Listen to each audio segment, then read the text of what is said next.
అందరికీ నమస్కారం అండి. Welcome to my YouTube channel. నా పేరు పీజే రఘురంజిత్. ఇవాళ మన టాపిక్ మార్కాపురంలో జల్ జీవన్ మిషన్కి సంబంధించి పవన్ కళ్యాణ్ గారు తీసుకున్న నిర్ణయాలు, చేపట్టిన అభివృద్ధి కార్యక్రమాలు. దీనికి సంబంధించి పవన్ కళ్యాణ్ గారు స్పీచ్ని మనం ఒకసారి అనలైజ్ చేసే ప్రయత్నం చేద్దాం. సో ఆయన మాట్లాడుతూ చెప్పారు, అంటే దాదాపు ఇండిపెండెన్స్ డే తర్వాత దాదాపు మనకి స్వతంత్రం వచ్చిన తర్వాత first time in the history దాదాపు 1290 crores పెట్టి ఇంత పెద్ద ప్రాజెక్ట్ని, ఒక నీళ్ళు ఇచ్చే ప్రాజెక్ట్ని ఆయన స్టార్ట్ చేశారు అని చెప్పి. తర్వాత మామూలుగా పవన్ కళ్యాణ్ గారు అక్కడ పెరుగుతున్నప్పుడు, అంటే కనిగిరి, నెల్లూరు ఆ ప్రాంతాల్లో పెరుగుతున్నప్పుడు, అంటే మొత్తం పక్కన ఉంటాయి, బాపట్ల, నెల్లూరు, ఒంగోలు, ఈ మొత్తం చుట్టూనే ఉంటాయి. సో ఆ బెల్ట్లో ఆయన పెరిగినప్పుడు, ఎస్పెషల్లీ ఆయన కనిగిరిలో ఆయన ఉన్నప్పుడు ఆయన ఫేస్ చేసిన అతి పెద్ద ప్రాబ్లం వాటర్ కంటామినేషన్. ఫ్లోరైడ్ ద్వారా తాగునీటి లేకపోవడం. అది ఆయన చైల్డ్హుడ్ ఇది షేర్ చేసుకున్నారు. నేను చిన్నప్పుడు ఇట్లా ఉండేవాళ్ళం, డ్యూ టు ఫ్లోరైడ్ వల్ల మా నాన్నగారు మమ్మల్ని అక్కడి నుంచి తీసుకెళ్ళిపోయారు, వేరే చోటకి షిఫ్ట్ చేస్తారు అని చెప్పి ఆయన పంచుకోవడం జరిగింది, ఆయన చైల్డ్హుడ్ మెమరీని. సో తర్వాత ఆయన రాజకీయాల్లోకి వచ్చిన తర్వాత మనకి జనసేన పోరాట యాత్ర చేస్తున్నప్పుడు మనకి సమస్యలు డైరెక్ట్గా ఆయన వినేవారు, వెళ్ళిపోయి ఆయన సమస్యలు తెలుసుకునేవారు. సో ఈ క్రమంలో ఒంగోలు, ప్రకాశం జిల్లాకు సంబంధించి ఆయన దగ్గరకు వచ్చి ఇదే సమస్య వాళ్ళు చెప్పుకున్నారు. మాకు తాగడానికి నీళ్ళు లేవు, నీళ్ళు ఇవ్వండి అని చెప్పి పవన్ కళ్యాణ్ గారితో చెప్పుకోవడం జరిగింది. సో పవన్ కళ్యాణ్ గారు వెంటనే అధికారంలోకి వచ్చిన సంవత్సరం తర్వాత ఇది ఎక్కడి నుంచి మొదలు పెట్టాలన్నప్పుడు, లేదు మనకి ఉద్దానం లాగా ఇది ఇంకో ఉద్దానం అవ్వకూడదు అని చెప్పి ప్రకాశం జిల్లా నుంచే ఇది స్టార్ట్ చేద్దామని చెప్పి అక్కడి నుంచే మొదలుపెట్టారు. ఇప్పుడు majority of kidney diseases are water వల్లే వస్తుంది, అది వాటర్ వల్లే ఆ ప్రాబ్లమ్స్ అనే వస్తాయి. సో ఉద్దానం కూడా అదే జరిగింది. అప్పుడు పాలకులు మేబీ పవన్ కళ్యాణ్ ఉంటే బాగుండు, ఉద్దానం సంస్థలు ఉండేది కాదేమో. సో తర్వాత మనకి ఇక్కడ రావడం మోస్ట్ ప్రోన్ ఏరియాస్ ఏంటంటే నెక్స్ట్ అన్నమయ్య జిల్లా, పల్నాడు జిల్లా, ఈ జిల్లాలో వాటర్ ప్రాబ్లం, వాటర్ ఫెసిలిటీస్ బాగా తక్కువ ఉన్నాయి. సో దానికి సంబంధించి మనం మాట్లాడదాం. సో అసలు ప్రకాశం జిల్లాలో ఎలా ఉంది, వాటర్ అక్కడ ఎలా ఉంది, ఏం చేద్దాం, ఎలా ఉండేది అని మనం ఒకసారి తెలుసుకునే ప్రయత్నం చేస్తే, దాదాపు ప్రకాశం జిల్లాలో 4,76,545 హౌస్ హోల్డ్స్ ఉన్నాయి మొత్తానికి. సో అక్కడ ట్యాప్ కనెక్షన్స్ కేవలం 4,19,000 మాత్రమే ట్యాప్ కనెక్షన్స్ ఉన్నాయి. దాదాపు 3,56,000 ఇళ్లకి అక్కడ వాటర్ కనెక్షన్స్ లేవు. నేను చెప్పేది ప్రకాశం జిల్లా వరకు మాత్రమే, ఓకేనా. పవన్ కళ్యాణ్ గారు ఏదైతే ఆయన ఈ ఇనిషియేటివ్ ఉందో దీని ద్వారా పవన్ కళ్యాణ్ గారు తీసుకుంటున్న నిర్ణయం, మనం దాదాపు 1290 crores ఖర్చు పెట్టి 7 నియోజకవర్గాలు, మార్కాపురం కావచ్చు, ఎర్రగొండపాలెం కావచ్చు, గిద్దలూరు కావచ్చు, దర్శి కావచ్చు, కనిగిరి కావచ్చు, కొండపి కావచ్చు, కందుకూరు కావచ్చు, ఈ 7 నియోజకవర్గాలకు సంబంధించిన 31 మండలాలు, దాదాపు 1387 విలేజెస్లో మనం వాటర్ ఆ క్రైసిస్ని మనం దాని పర్మనెంట్ సొల్యూషన్ తీసుకుని రాగలిగితే ఎంతో కొంత వెలుగులు చూస్తాం వాళ్ళ జీవితాల్లో. వాళ్ళు కొంచెం దీనికి దూరంగా వెళ్తారు, వాళ్ళకి వాటర్ ప్రాబ్లమ్ అనేది కొంత తగ్గుద్ది. ఇది నేను కూడా పర్సనల్గా ఫేస్ చేశాను కాబట్టే నేను మీ ముందుకు వచ్చాను, మీరు నన్ను గెలిపించారు కదా. సో నేను తీసుకుంటున్న రూరల్ వాటర్ సప్లై, నేను బాధ్యత తీసుకున్న పంచాయతీరాజ్ శాఖ, రూరల్ వాటర్ సప్లై, రూరల్ డెవలప్మెంట్కి సంబంధించి నేను ఇలా మీ ముందుకు వచ్చాను, మీకు వాటర్ ఫెసిలిటీ నేను ఇస్తాను. మేము ఇంత కష్టపడుతుంటే జగన్మోహన్ రెడ్డి ఆ బ్యాచ్ వచ్చి రపారపా నరుకుతాం, కోస్తామంటే ఆయన 32 minutes మాట్లాడారు. 32 minutesలో ఇది జస్ట్ 1 or 2 minutes కూడా, 30 seconds కూడా ఉండదు గట్టిగా. దానికి మాత్రమే చాలామంది రెచ్చిపోయి కౌంటర్ అటాక్స్ చేస్తూ పవన్ కళ్యాణ్ కనిగిరిలో పుట్టారంటే అది కాదు మాట్లాడాల్సింది. మీ జగన్ జల్ జీవన్ మిషన్ నీరు కార్చేశాడు, అది మాట్లాడాలి. ఆయన మాట్లాడుతూ ఇది కూడా చెప్పారు, 27,000 కోట్లు తీసుకున్నారు, అందులో కేవలం 4,000 కోట్లు ఖర్చు పెట్టారని చెప్పాడు. దానికి ఎప్పుడు సమాధానం ఇవ్వట్లా. పవన్ కళ్యాణ్ గారు ఎక్కడ పుట్టారన్నది ఇక్కడ చర్చ. అరే పేదవాడికి తాగడానికి నీళ్లు లేదా, అది చర్చ కాదు ఇక్కడ. పవన్ కళ్యాణ్ ఎక్కడ పుట్టాడు, అది చర్చ.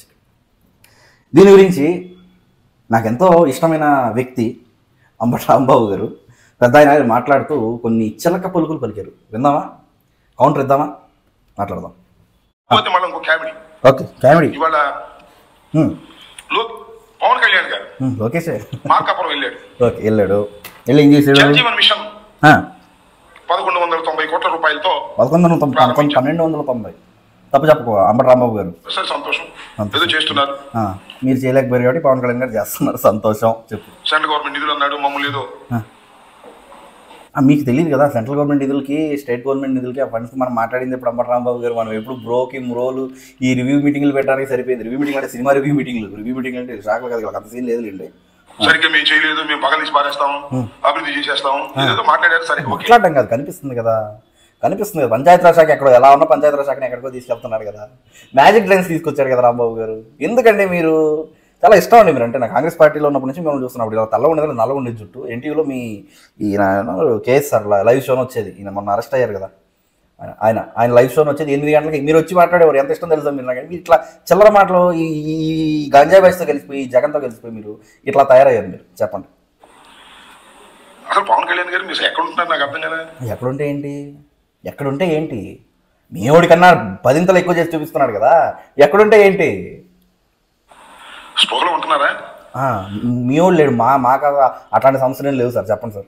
రాజకీయాల్లో ఉంటున్నారా? రాజకీయాల్లో లేదు సార్, పరిపాలనలో ఉంటున్నాడు. రాజకీయాల్లో లేడు అంబటరాంబాబు గారు, పరిపాలనలో ఉంటున్నాడు. వన్స్ ఎలక్షన్స్ అయిపోయిన తర్వాత ఎవరు రాజకీయాలు చేయకూడదు, ప్రజల పరిపాలనే చూసుకోవాలి. నువ్వు తీసుకున్న శాఖలకి న్యాయం చేయాలి, నువ్వు ఉంటున్న నియోజకవర్గానికి న్యాయం చేయాలి, అక్కడ చక్కదిద్దాలి పరిస్థితులు. ఓకేనా? చెప్పు.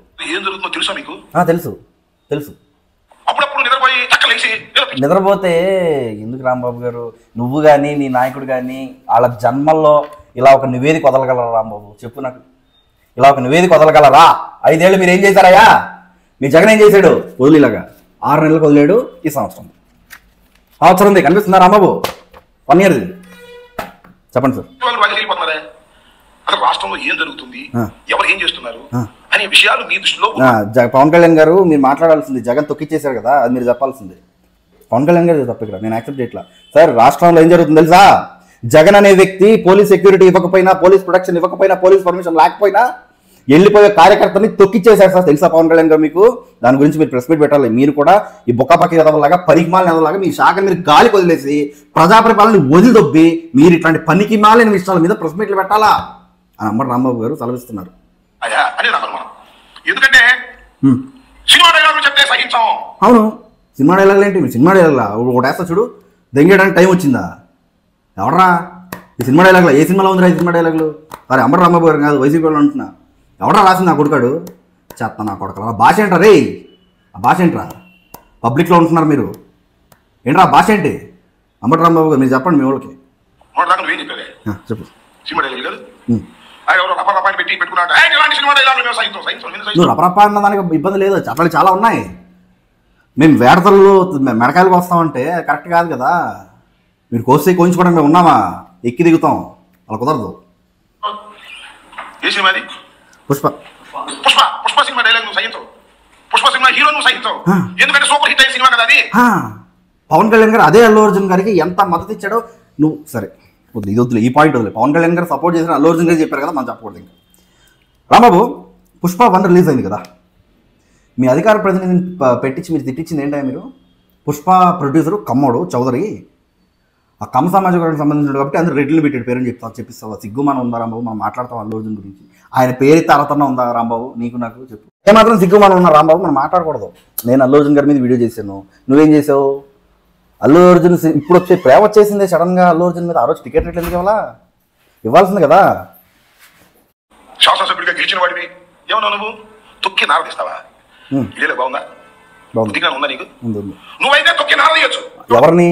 పబ్లిక్ ని థ్రెట్ చేసినప్పుడు తొక్కి నారదీయకుండా మీలాగే పరామర్శ యాత్రలు చేస్తారా? సిగ్గుందా? అంత తిట్టాలనున్నా ఎంత నా ఫేవరెట్ స్పోర్ట్స్ పర్సన్ గా నువ్వు కాంగ్రెస్ లో ఉన్నప్పుడు తిట్టలేకపోతున్నావు. అమ్మాయి ఏం మాట్లాడకూడదు, అమ్మాయికి మాట్లాడితే నువ్వు సహించవు. నువ్వేమో కారు మీదకి అపోజిషన్ ఉన్నప్పుడు నిర్వహణ చేయొచ్చు. మరి దాని గురించి మాట్లాడుతుందా? మీరు పవన్ కళ్యాణ్ గారిని మీరు ఆపినంత మేము జగన్ ఆపితే జగన్ ఆంధ్రాకి రాడు.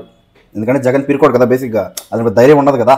పైన మీరు పులి సింహం అన్నా కూడా అతనికి అంత సీన్ లేదని అతనికి తెలుసు, అందరికీ తెలిసిపోయింది ఆ విషయం, ఆ వాస్తవం అది. ఓకేనా? నువ్వు ఆ రోజు ఏం చేసావు? ఇప్పటంలో నువ్వంటే నువ్వు కాదు, నీ ప్రభుత్వం నువ్వేం చేసావు? ఇప్పుడు ఇప్పటంలో సభకు పొలాలు ఇచ్చిన పాపానికి వాళ్ళ ఇల్లు కూలగొట్టేసావు, పాయింట్ నెంబర్ 1. తర్వాత నువ్వు చేసిన ఇంకో దరిద్రమైన పని ఏంటో తెలుసు రాంబాబు?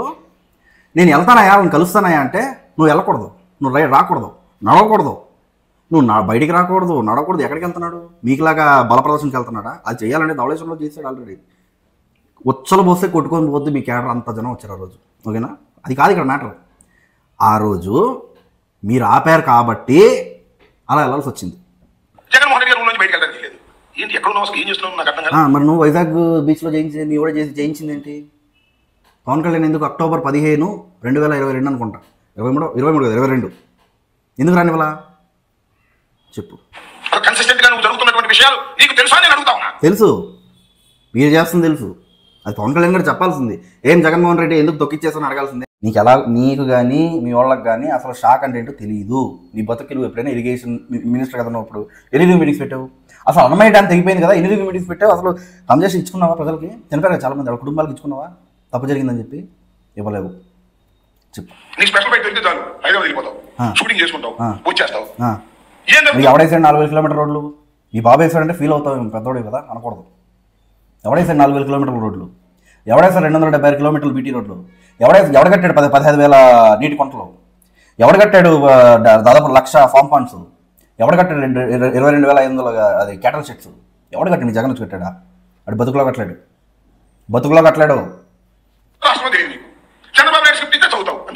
ఆపాయా బాబు నువ్వు సోది. కౌంటర్ ఇవ్వడానికి కూడా మాకు ఇబ్బంది ఉంది. చంద్రబాబు నాయుడు స్క్రిప్ట్ రాసి ఇచ్చాడు. మీ జగన్ లాగా అతను కూడా ఉంటాడు స్క్రిప్ట్. అట్లా ఉండదు, మీ పార్టీ అధ్యక్షులాగా ఉండదు. పవన్ కళ్యాణ్కి ఎవరో డబ్బులు ఇచ్చారు, పవన్ కళ్యాణ్కి ఎవరో స్క్రిప్ట్ రాసి ఇచ్చారు, పవన్ కళ్యాణ్కి వాళ్ళు ఇచ్చారు. ఈ వద్దుది కౌంటర్ చేయడానికి కూడా ఇబ్బంది ఉంది. రాంబాబు అసహ్యంగా ఉంది.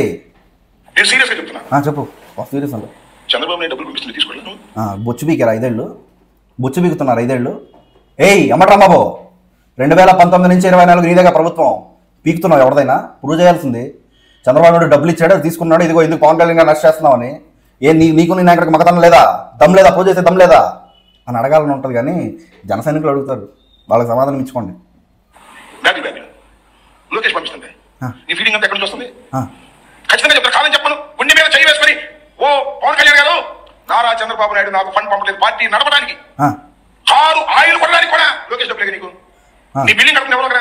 సరే, నువ్వు పీకింది ఏంటి 5 ఏళ్ళు అంటున్నా? అంటే నువ్వు జగన్ కొజ్జా అంటున్నావా? ఏం పీకలేకపోయామేమో అంటున్నావా? ఏం పీకావు? 5 ఏళ్ళు ప్రూవ్ చేయాలి కదా.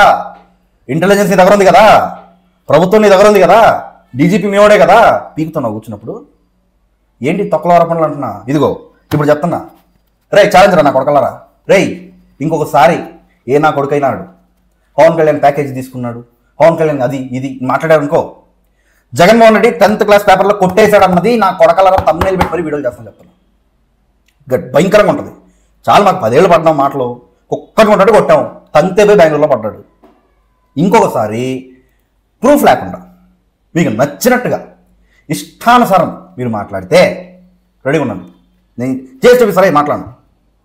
హాయిగా స్పెషల్ ఫ్లైట్లో వెళ్తున్నావు, డైలాగ్ రాసితే చదువుతున్నావు తప్ప అసలు నీకు స్పృహ ఉందా అని అడుగుతా ఉన్నా నేను. అదే అంటున్నా, ఇందాక అప్పుడే చూపించా, మళ్ళీ చూపిస్తున్నా. ఇట్లాంటి ఒక రిపోర్ట్ నువ్వు కానీ మీ జగన్ కానీ ఈ మాట వాడడానికి కూడా ఒక అబ్బకి అమ్మకి పుట్టిన వడతాలని చూస్తాను. ఈ మాట మాట్లాడడానికి నేను భయపడట్లా, ఓపెన్గానే చెప్తాను. ఒక అబ్బకి అమ్మకి పుట్టుంటే రాంబాబు గారు మీరైనా, మీరు 2 సంవత్సరాల ముందు తర్వాత అనుకుంటాను కదా, మీరు 2 రిపోర్ట్లు వదలాలన్నమాట. అదే 2 సంవత్సరాలు ఇంకోటి 6 నెలది. నువ్వు పీకింది ఏంటో నాకు చెప్పు. ఎప్పుడైనా సబ్జెక్ట్ మాట్లాడావా? ఇప్పటికీ నాకు ఆశ్చర్యం ఏంటంటే, జల్ జీవన్ మిషన్కి సంబంధించి పవన్ కళ్యాణ్ గారు మార్కాపురంకి వెళ్ళి ప్రకాశం జిల్లాలో దాదాపు 1290 కోట్లకి అక్కడ ప్రాజెక్టు ప్రారంభిస్తే ఒక మాట అన్నాడు పవన్ కళ్యాణ్ గారు, అక్కడ 27,000 కోట్లు శాంక్షన్ అయితే 4,000 కోట్లు ఖర్చు పెట్టారు. ఎవడైనా కౌంటర్ చేసేదని తప్పని. ఎందుకు రాంబాబు నువ్వు యూట్యూబర్లా మాట్లాడకు. నీకన్నా నాకే కంటెంట్ ఎక్కువ తెలుసు. నేను అడతా Pawan Kalyan sir irrigation mission నేను చేసేది సార్ అంట. నీకన్నా నేను నా వీడియోలు చూడు, నువ్వు ఈ వీడియోలోనే డేటా పెట్టి మాట్లాడుతున్నాను కదా, గ్రాఫ్లో పెట్టి మరీ మాట్లాడుతున్నాను కదా. నీకన్నా నేను మేలు. ఎందుకు ఆ దీంట్లోకి వెళ్తావు? ఇప్పుడు నీ పల్నాడు జిల్లా ఉంది, దా మాట్లాడదాం. పల్నాడు జిల్లాలో పీకింది ఏంటి తమరు? ఎన్ని ఇళ్ళు ఉన్నాయి మీ పల్నాడు జిల్లాలో? 4,34,399 ఇళ్ళు ఉన్నాయి కదా. ట్యాప్ కనెక్షన్స్ అంటే జల్ జీవన్ మిషన్ కన్నా ముందు ఉన్న ట్యాప్ కనెక్షన్స్ ఎన్ని? 58,000 కదా. మీరు ఇచ్చింది 97,000 కదా. 1,55,929 ఇళ్ళకి ట్యాప్ కనెక్షన్స్ ఎందుకు ఇవ్వలేదు? ప్రజలకు సమాధానం చెప్పు అంబటి రాంబాబు. నువ్వు చెప్పాల్సింది ఇది. కోస్తాం మీ జగనే కదా సినిమా చూపిస్తా 2.0 అని అంటుంటే, అన్నిసార్లు అంటే పవన్ కళ్యాణ్ గారు 30 సెకండ్లు 20 సెకండ్లు అన్నారు అంతే. జగన్ అంతే పట్టించు, అంతకన్నా టైం ఇవ్వడు పవన్ కళ్యాణ్ జగన్కి. అదే పిల్లాడు అని చెప్పి పట్టించుకోడు, ఏదో మాట్లాడుతుంటాడు లేని. అన్నీ వదిలేసి దేనికి పనికిరాని సబ్జెక్టు, మళ్ళీ అవే ప్యాకేజ్ కథలు, అవే స్క్రిప్ట్. ఏంది ఇది? ఆ యూట్యూబర్లా తయారయ్యావు. ఆ ఛానల్ ఏంటి? వైఎస్ఆర్సీపీ టాక్స్ అయిన ఛానల్ ఏంటి? పిల్లబచ్చగడ్లాగా ఇవాళ రంజిత్ టాక్స్ని పెట్టుకున్నాను నేను. మెచ్యూర్డ్గా ఉండవా అంబటి రాంబాబు? ఎంత బాగుండేవాడు కాంగ్రెస్లో ఉన్నప్పుడు, వైఎస్ రాజశేఖర రెడ్డి గారు నడుపుతున్న కాంగ్రెస్లో ఉన్నప్పుడు. ఇప్పుడేంటి ఇలా తయారు జోకర్లాగా? ఎవరైనా మీ మంత్రులు ఎవరైనా వచ్చి మాట్లాడుతున్నారా? నిన్ను వాడేసుకుంటున్నారు. నీకు అది అర్థం కావట్లా. మా కళ్యాణ్ దిలీప్ శంకర్ చెప్తాడు, మా అంబటి రాంబాబు అంటే స్పీడు అంటుంటాడు. నీకు కనిపిస్తుంది స్పీడు. కంటెంట్ మాట్లాడు, గవర్నెన్స్ గురించి మాట్లాడు, రాజకీయాలు కాదు. 5 ఏళ్ళు 4 ఏళ్ళు ఉంది ఇంకా. సంవత్సరం అయిపోయింది కదా, 4 ఏళ్ళు ఉంది ఇంకా. అప్పుడు మాట్లాడదాంలే, 2028లో చూద్దాం అప్పుడు. ఇప్పుడు కాదు రాజకీయాలు. ఎక్కడ ఏ పార్టీలో ఎవడున్నాడు, ఏ పార్టీలో మీరు ఏం చేయాలంటే, ఇరిగేషన్లో మేము ఇది చేసాం 2.5 సంవత్సరాలు నేను చేసే ఇదంతా. ఇప్పుడున్నామంతే చేయట్లా. ఆయన పాలకొల్లు ఎమ్మెల్యే ఆయన చేయట్లా, నిమ్మల రామానాయుడు ఆయన చేయట్లా. ఇది నువ్వు చెప్పాల్సింది. ఈ సోదేంటి, ఈ చెత్త వీడియోలు ఆపేయి, దరిద్రమైన మాట మాట్లాడుకో. నిజంగా చెప్తున్నా, నీకున్నంత టాలెంట్ కూడా మీ జగన్కి లేదు. ఆయన రికార్డెడ్ ప్రెస్ మీట్లు పెడతా ఉంటాడు. అది ఓకేనా. కంటెంట్ మాట్లాడు. సలహా నీ ఎక్స్ అభిమాని కదా, నా సలహా తీసుకో. కంటెంట్ పెట్టు. నీకు ఎలా పెడుతున్నావు కదా, బ్యాక్గ్రౌండ్లో రెడ్ కలర్లు గ్రీన్ స్క్రీన్ వేసి పెడుతున్నా మంచిది. అక్కడ గ్రాఫ్లు పెట్టు. పోలవరంలో మీరు పీకిందంటూ పెట్టు. ఏంటి చెత్త కంటెంట్ లేదు, బొచ్చు లేదు. వీడియోలు కౌంటర్ చేయడానికి మాకు కూడా ఇబ్బందిగా ఉంది. 2-3 రోజుల్లో నీ యూట్యూబ్లో నేను దాటేస్తాను. మా సబ్స్క్రైబర్స్ కొంచెం కనికరిస్తే. జై జనసేన, జై హింద్.